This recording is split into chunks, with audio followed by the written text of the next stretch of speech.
Très bien. Allons-y donc prendre notre correspondant depuis Dakar au Sénégal. Oui, Abdoul Baril, bonjour. Allô? Bonjour, monsieur Salvador Ndiamé. Oui, comment s'est levé le Sénégal aujourd'hui? Donc, avant d'entrer dans le vif du sujet, permettez-moi de saluer vos panélistes et la galaxie panafricaine. Donc, pour parler du sujet actuellement, c'est-à-dire le duo Bassirou Diomaye Faye et M. Ousmane Sonko, euh, je pense qu'il faut faire une analyse lucide des choses. Parce que nous vivons au Sénégal, nous savons la situation qui prévaut actuellement au Sénégal. Donc, avec cet gouvernement qui est composé de 25 ministres, 5 secrétaires, donc je pense qu'avec les micro-trottoirs qu'on a menés, beaucoup de Sénégalais sont optimistes à ce gouvernement. Parce que, rappelez-vous, donc, lors de la campagne pour la présidentielle, les discours étaient un changement systémique, la souveraineté, et vraiment de revoir aussi les contrats qui ne font pas. Voyez-vous, actuellement au Sénégal, il y a plus de 300 entreprises françaises ici qui ne payent pas d'impôts ni rien. Donc, avec tous ces contrats-là, il est nécessaire de revoir tout ça là, parce que ce n'est pas du tout bénéfique au Sénégal. Pour revenir un peu aux attentes de la population, les populations attendent beaucoup de ce gouvernement. Parce que, rappelez-vous, ils sont élus par 54,28% au suffrage des Sénégalais. Donc, il y a beaucoup d'attentes, surtout la vie chère et le chômage des zones. Et aussi, vraiment, il y a beaucoup d'attentes au sein de la population parce que tout a été vraiment. Il y a eu beaucoup de choses qui ne se passent pas bien actuellement au Sénégal, mais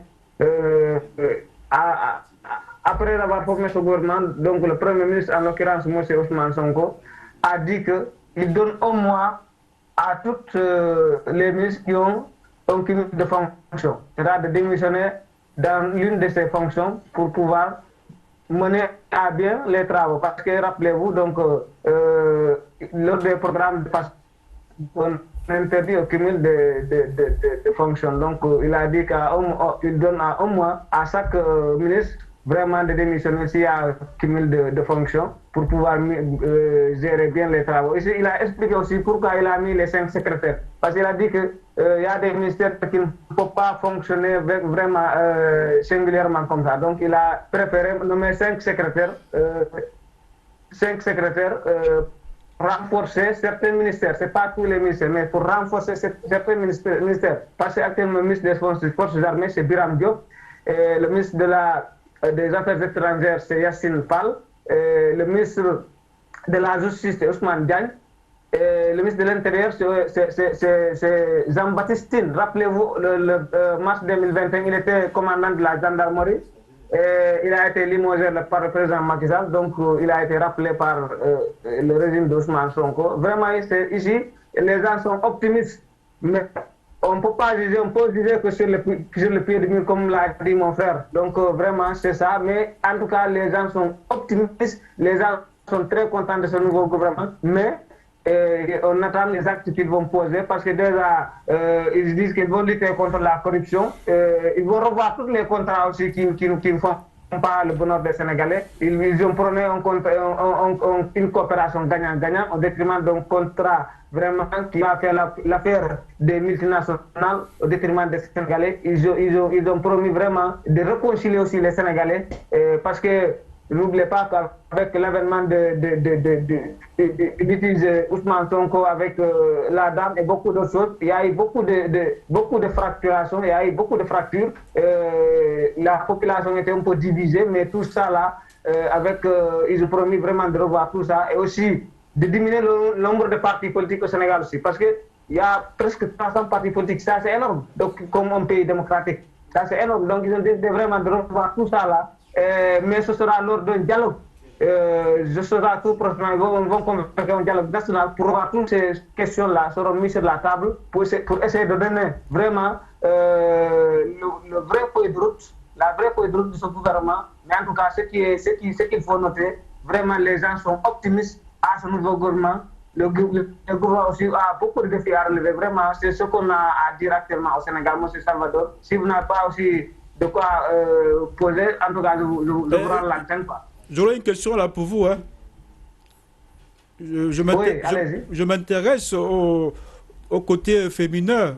Le nouveau gouvernement semble un peu marginaliser la femme au Sénégal. Lorsqu'on voit ce gouvernement avec 3 femmes au poste ministériel, ce n'est pas un peu marginaliser la femme? Est-ce que son électorat ne pourra pas le lui rendre la monnaie de sa pièce prochainement? Bon, il y a beaucoup, il y a eu certaines... Il y a eu certaines suspicions autour de ça, mais je pense que les Sénégalais sont assez matures, parce qu'actuellement, ce qui anime les Sénégalais, c'est le désir d'un changement de la vie sociale, de la vie économique.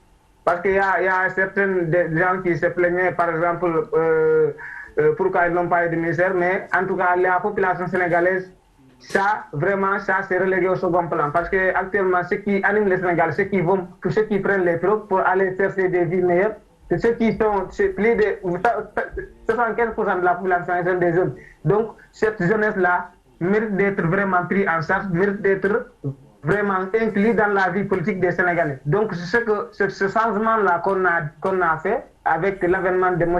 Bassirou Diomaye Faye à la tête du Sénégal, et comme Premier ministre, M. Ousmane Sonko, qui a porté tous les deux, maîtrise bien le projet PASTEF. C'est un projet vraiment d'un changement systémique, de souveraineté économique. Donc, c'est ça. Mais c'est un long processus. Mais en tout cas, les orientations qu'ils ont déjà données, parce qu'il y a déjà des groupes qui sont formés pour dénoncer des gens qui entreprennent de la corruption, pour dénoncer ces gens-là.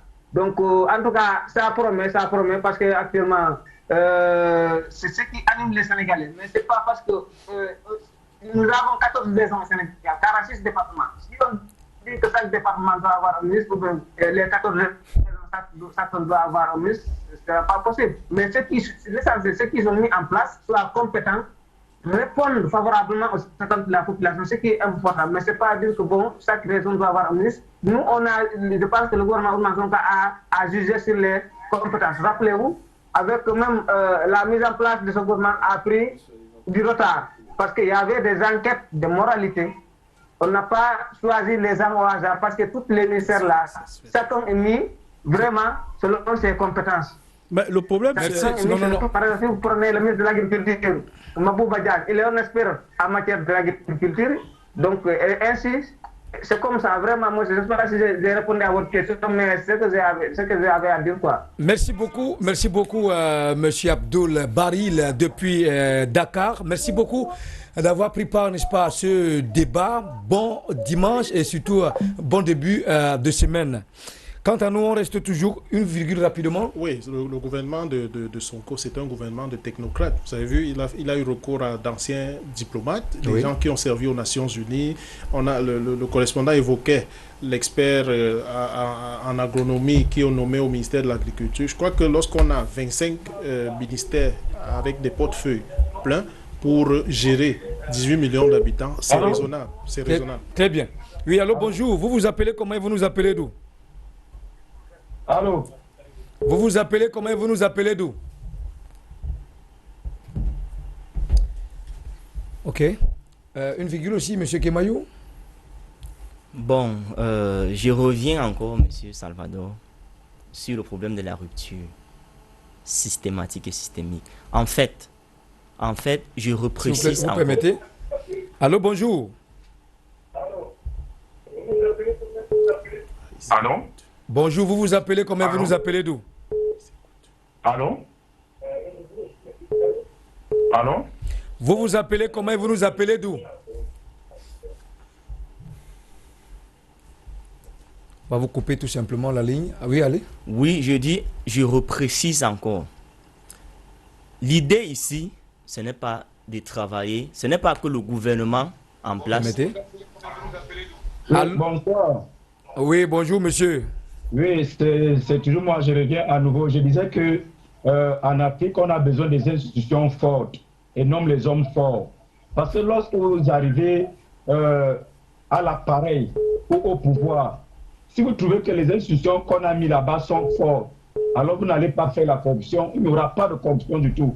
Moi, je pense qu'à mon humble avis, on ne doit pas toujours accuser ceux qui sont en face que c'est lui ou c'est elle. Non, non, non.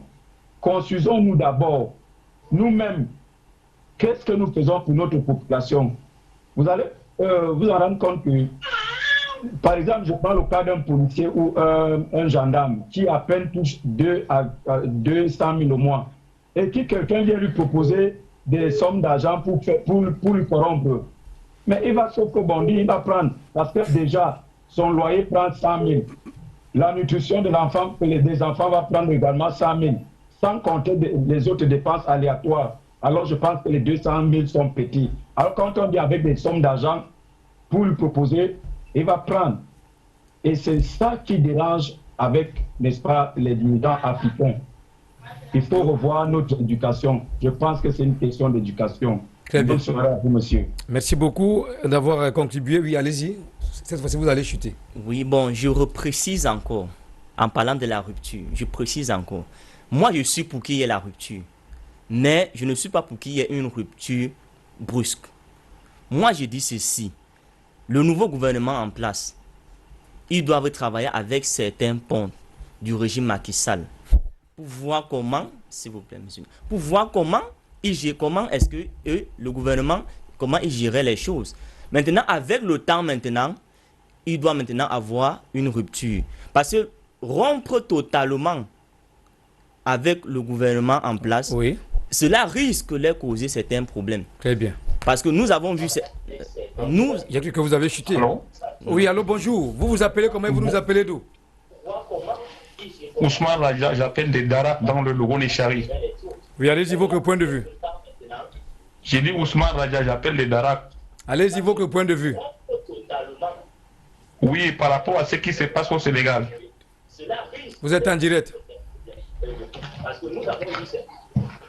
Oui, j'ai dit que c'est une situation qui se gère d'abord en amont. C'est-à-dire c'est la société civile qui s'est levée du côté du Sénégal.